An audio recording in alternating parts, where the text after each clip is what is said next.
Welcome to Growing Older with Gusto. I am Gail Zergerman, your host. This is a podcast dedicated to the art of growing older in a positive and productive way. Today, we have as our guest Dr. Jessica Lederhausen, who is a Swedish trained dentist who has taken her skills to the wellness arena. She is a wellness coach and founder of the Lagom method, I hope I pronounced that correctly, a Swedish philosophy, and her goal is to help individuals and organizations to make small lifestyle changes to bridge the gap between oral and overall health. She was a former TEDx Chicago founder, and her work has been inspired by the Lagom method of living in balance. She recently authored the book Oral, The Swedish Secret to Full Body Health Starting in Your Mouth. And I've read it. It's a great book, and I highly recommend it. So we have a lot to learn about the Swedish way of growing older with gusto. So welcome to the show, Jessica. Thank you. This is fantastic. And I think what you do is really, really impressive and inspiring. Thank you. Thank you. Well, I'm curious. I wanted to start out just by asking, how did you get interested in becoming a dentist? Yes. Well, growing up, I had both parents working in healthcare.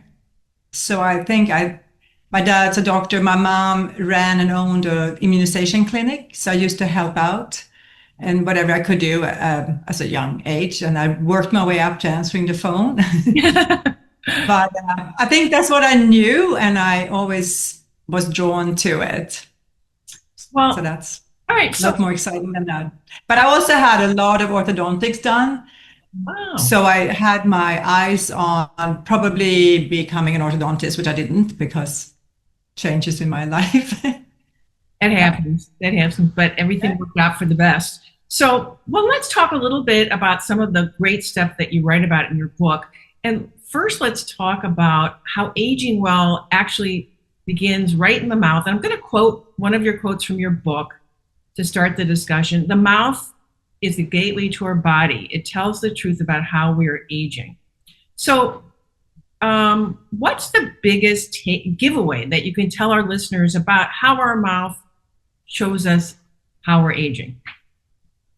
Well, first I would say that mouth health has been sort of put in a corner in the wellness arena. And when we talk about health and wellness, we never basically, I do and my peers do, but include the mouth health. So that's one thing. So if you just include it, it would be a bigger difference. And I think the biggest takeaway, well, it's all connected. So I will talk about more of that as we go, I think. It's a bigger thing. It's not one big bang. Okay, great. So to in more detail, you talk in your book about what you call the oral microbiome. What is that exactly? So that's, maybe people heard more about the gut microbiome at this point. And we are being able to learn so much more about the bacteria we have in our body that they are not alone. So the oral microbiome we've done a lot of research about that. And now we know so much more. And it's a mix of bacteria, virus, and fungus that I call it live together in harmony in different communities around the mouth. But it goes also around the body. But let's focus on the oral microbiome. Well, back up. We used to say, let's wipe out all the bacteria. We didn't know better, and that was what we did then. Now we know they live in harmony. So if you have all the bad and the good bacteria, as long as they have a balance, but when they come out of balance, we call that dysbiosis, that's when things can go bad and you can see disease in the mouth or outside the mouth. So what causes this imbalance? So that's my whole book. So I'll tell you. No, I'll do a short version of that. Okay. The balance is when there's something disrupting the harmony. So there could be, for example, easy one to relate to, I think, is dry mouth. So now when I'm talking to you for an hour or so, obviously my mouth's going to be drier. But you reset quick by drinking but calming down after we talk. But what I go into in the book is, or when I speak to clients, is that how can you boost your oral health? Meaning, how can you keep yourself calm so you don't get a dry mouth? Because that's what you do get when you're nervous or you're talking too much or All those, and the same goes for sleeping with an open mouth, or yes. And then you also need to feed your saliva what it needs, which is minerals that it gives to the teeth to thrive. So it's a lot of going out and going in of the mouth health, I would call it. So how would somebody listening to this podcast try to figure out what their markers are of saliva and their oral microbiome? Do they have to go to their dentist? Or is there something they can do at home, or how does that work? Now, I love that. Yeah, I love the question because I'm getting so much more into the saliva testing. Mm-hmm. And it's my new thing. And I told my kids just now, I have 4 grown-up kids, that all of you are going to go and test literally last night. So that's one way, but you can start at home by looking in your mouth in the mirror a little more than you might do, and see if you look red and angry in the gum, you might have an inflammation, or if you bleed, if you floss and things. So make sure that you take notice. That's a good start.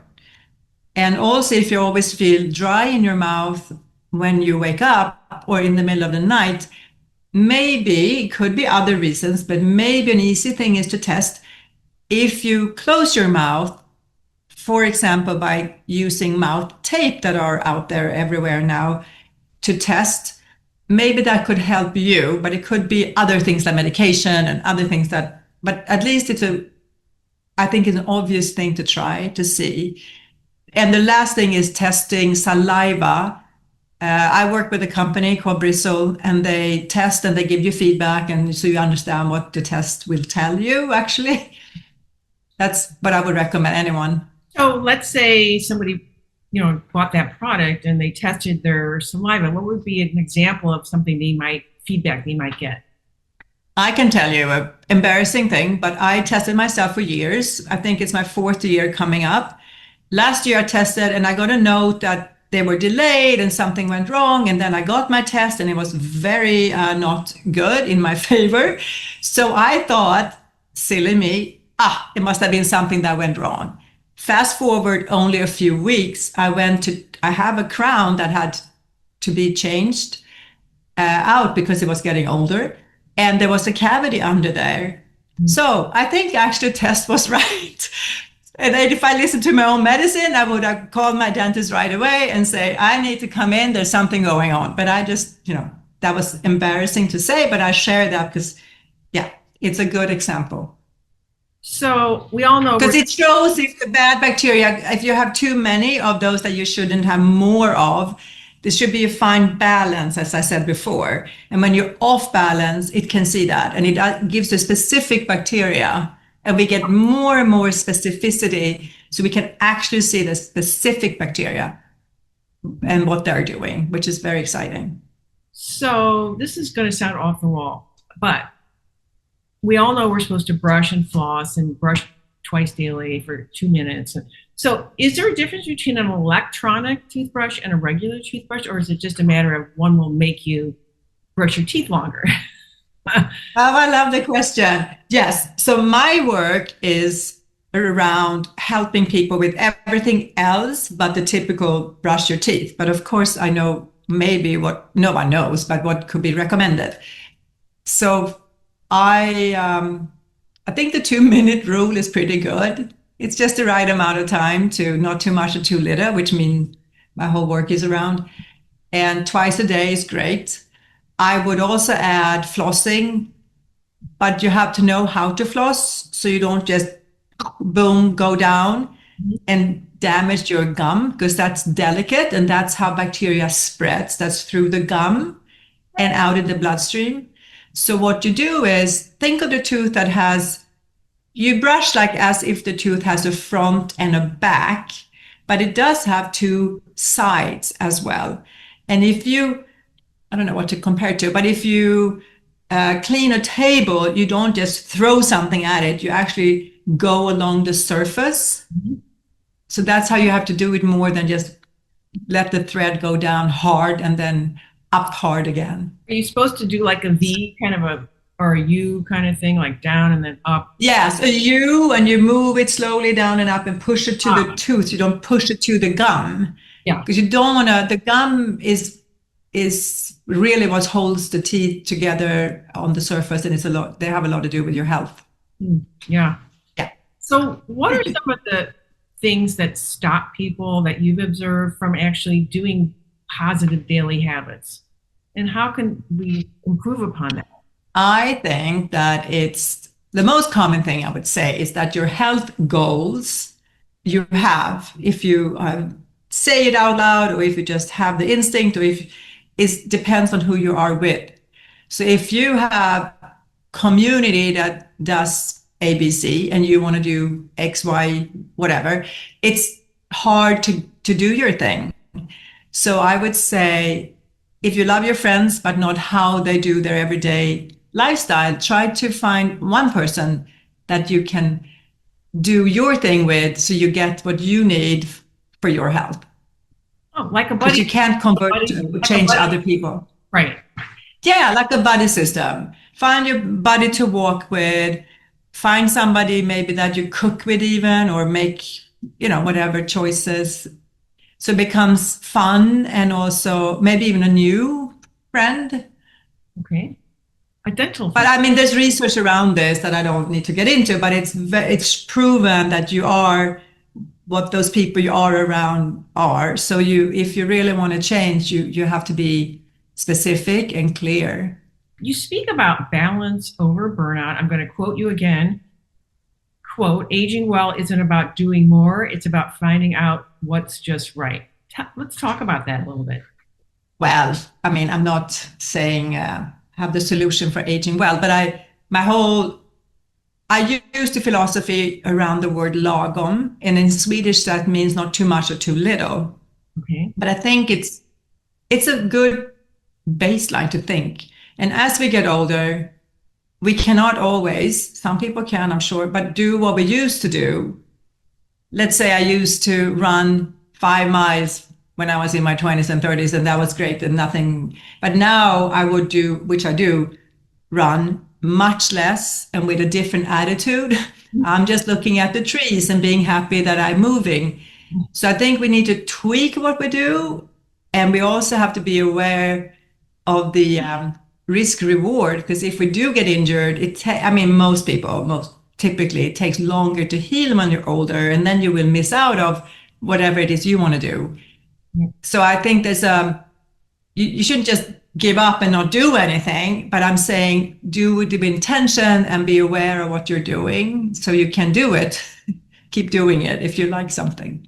So you've touched briefly. But I want to say there's a great TED talk by Jane Fonda about the third act. You can find it on YouTube. Yeah. Have you seen it? I haven't seen it. I read about it and I have not had a chance to. Oh my gosh. I watched it several times for different groups I work with. I think it's really good. Just very good. Okay. There might be other things that's what I think of. And I think of, she calls it the third act, and just how you view getting older could be different. And she talked about that. So, but for me, I think it's and always if you want to change up things, it's good to start small. And I'm trained with the tiny habits. Mm-hmm. It's a BJ Fogg out of Stanford coaching system.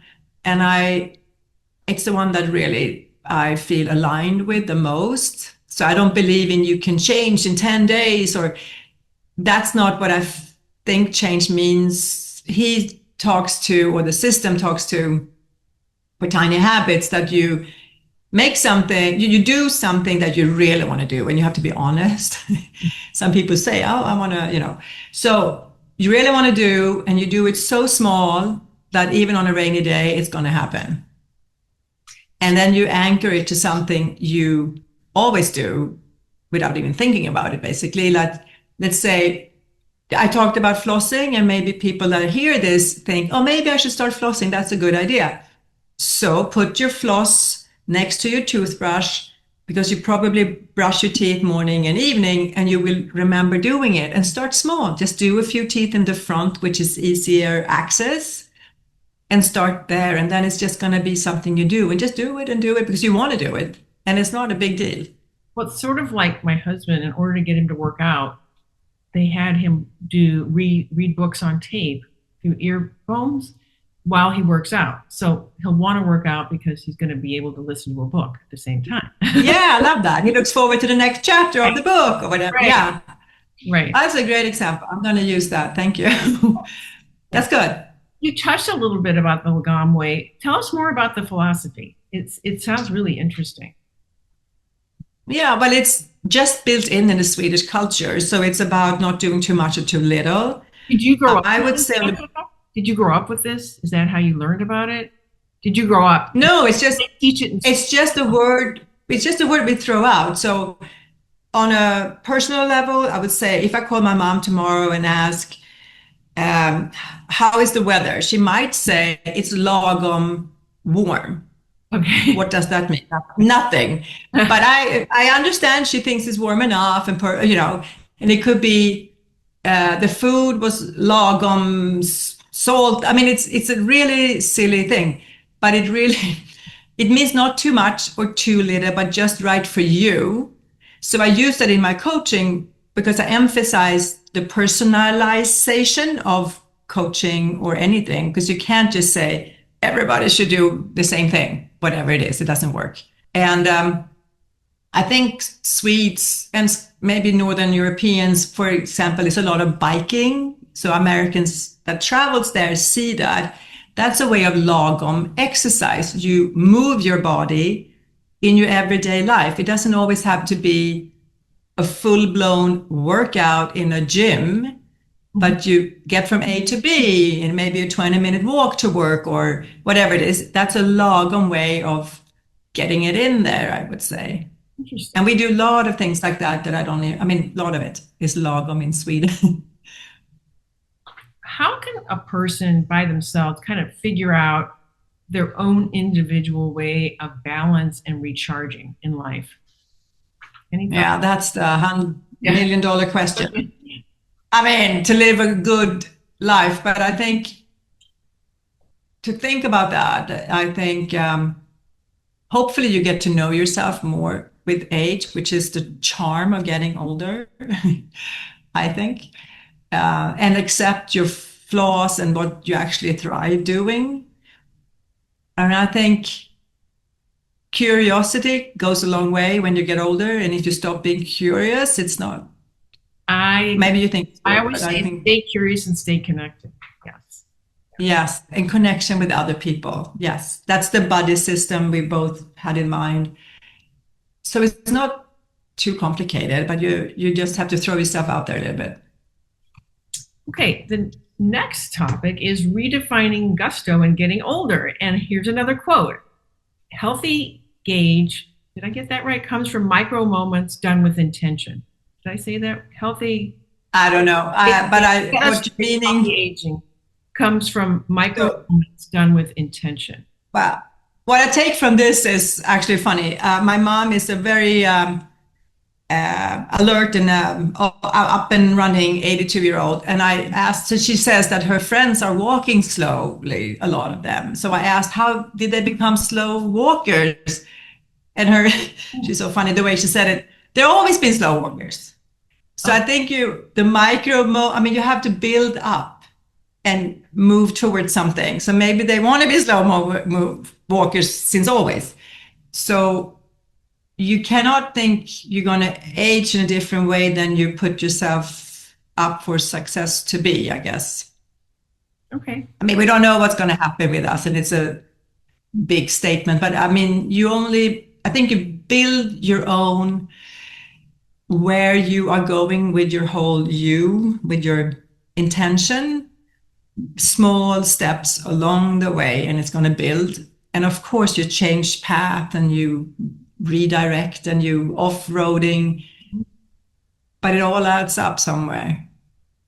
It all comes. So you have to think about it. Yeah. So I guess we all climb the mountain a little bit differently.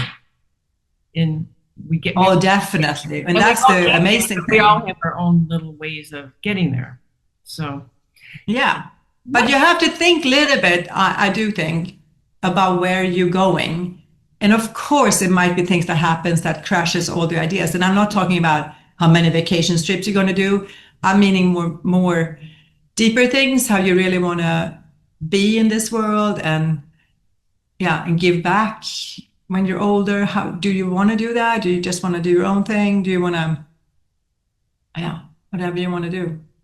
Yeah. Somebody once said, first third of your life learning, the second third earning, and the third returning. I Oh, like. I love that. That's perfect. Love it. Yes. I mean, what you put in is what comes out at the end. Yes. uh, so, what are some examples in your experience and opinion of habits that will help people stay the course as they grow older with gusto, and help them to grow older Yeah. with a lot of energy?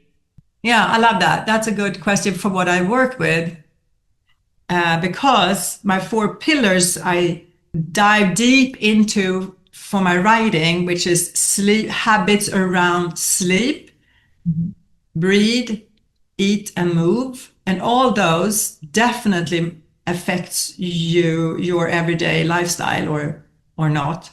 So I would say, if you feel okay and you wonder, could I feel even better? Or if you don't feel great and want to feel better, check in on those four and look yourself in the mirror, meaning be honest and see if there's something you know could change.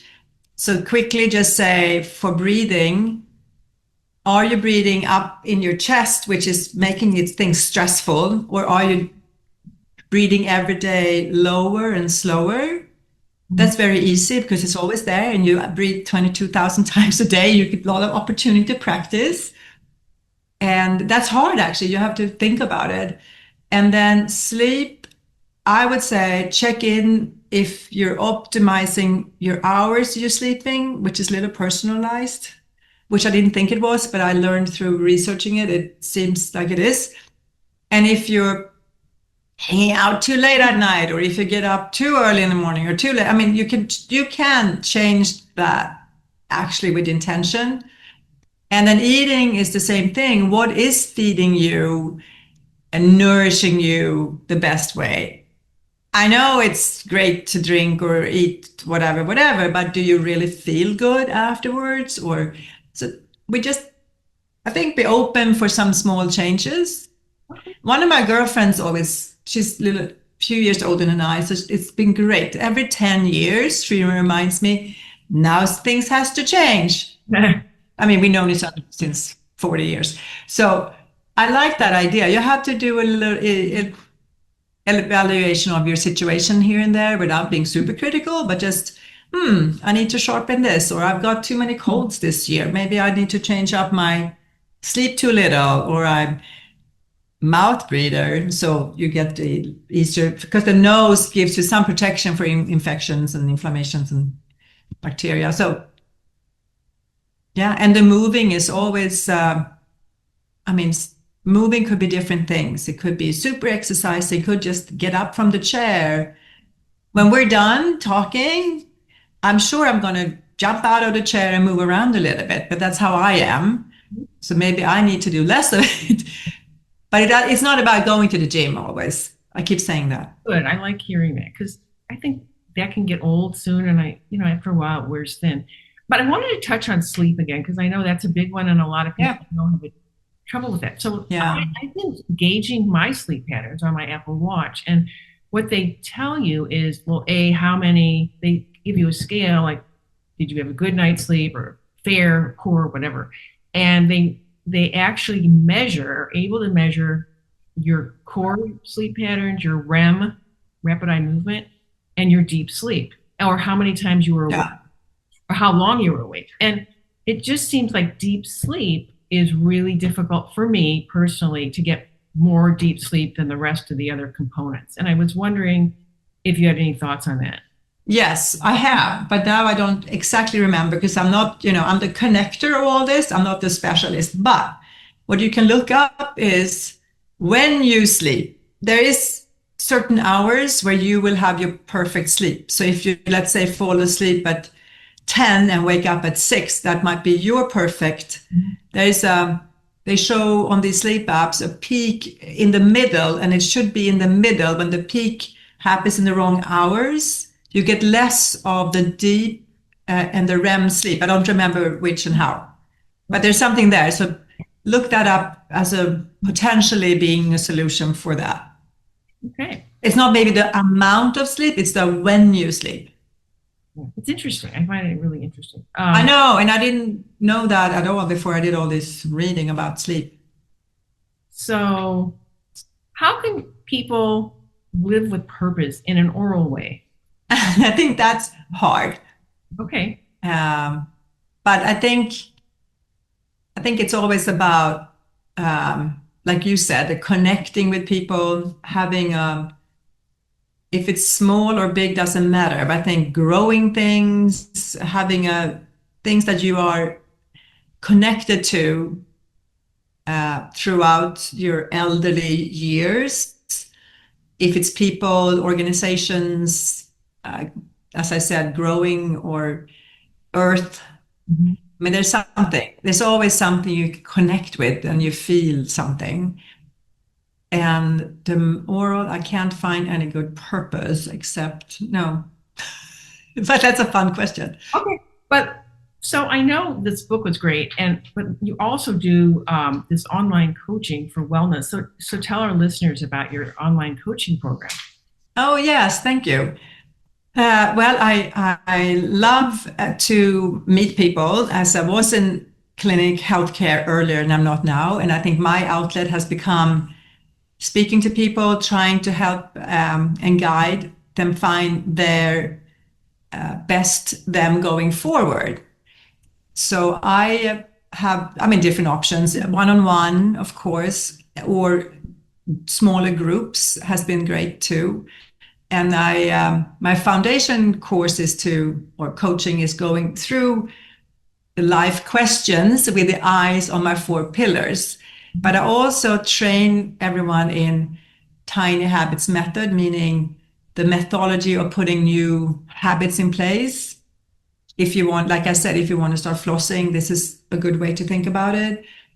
And so when we talk about things, then for each person, it could be whatever it is. Let's say I want to get outdoors more, or I want to outdoors more. And I say, well, you can walk to your coffee in the afternoon and meet some friends. So I combine it with other needs you have that we talked about to make things happen in an easy, natural way. And I enjoy that very much. And you can always email me or sign up on my website I'm going to ask for those. Yeah. So what if somebody wants to purchase your book oral, where's the best place? Amazon or to purchase your book? Yes, I have signed copies on my website that I ship. Okay. And then that's a hard copy, and the Amazon has only paperback, but that's fine too. Yes. And some random stores has it too. A little bit here and there. And the best place to contact you, or should people contact you for your online coaching? Should I put it will you put that or in the notes later or should I? Yeah, so it's my website. It's thelagommethod.com. Okay. Or so my email is actually my name. Could you spell that for our listeners so they just know? Yes. TheLagomMethod.com. Great. What are some of the most important takeaways for people from today's conversation, would you say? What would you really want them to take away? Wow, I think aging is interesting. And I think the best way to go forward is to have some new goals and new things that you want to do and change maybe a few things. Something you want to do. And I think to look at the 4 pillars that I work with again, sleep, breathe, eat, and move, could help you be your best you. And I heard you said sleep is also what people mostly talk to me about as a problem. But that trickles down to when you eat, what you eat, how much you move, how you breathe. So it's all connected. So it's more like a framework I have. But if you can get your sleep on better, I think that's a big deal for most people. You'll appreciate this. I was at my GI doctor this week, and just basically to chat with him, and he kind of gave me a short physical exam, and one of the things he did was he said, open your mouth, and he had me raise my tongue. And yay! I thought that was great. Thought you'd appreciate that. Something, yeah. Good start. I think it's happening. I feel I've done other things between the dentistry in Sweden and then my move to America. I've had a small business for years and the coaching, and I feel, and the TEDx Chicago, I feel I've always been a little ahead of the curve. But now I feel it's happening. It is happening. The doctors are more listening to this because we need to work over, the dentists and doctors need to partner. There are too many misunderstandings that's made me write the book too, actually. A friend of mine told me about her dad, who was like 75 at the time, so fresh, climbing the trees basically at home and doing everything. He was so sick, and no one could find what it was. Took months. And then, I mean, they thought that the worst of the worst would happen. And then they realized it was an inflammation in a tooth. Wow. And we need to talk more so we get the right diagnosis and not 3 months of terrible times waiting, for the worst news who can come. So that's part of but it's happening slowly, which is good for people. Thank you very much, Jessica. This has been great. If you enjoyed this podcast episode, and how could you not, please leave us a review on Apple or iHeart. And remember to stay curious and stay connected. Thanks, Jessica. Great to see you. Thank you. Thank you. You too. Okay. Bye.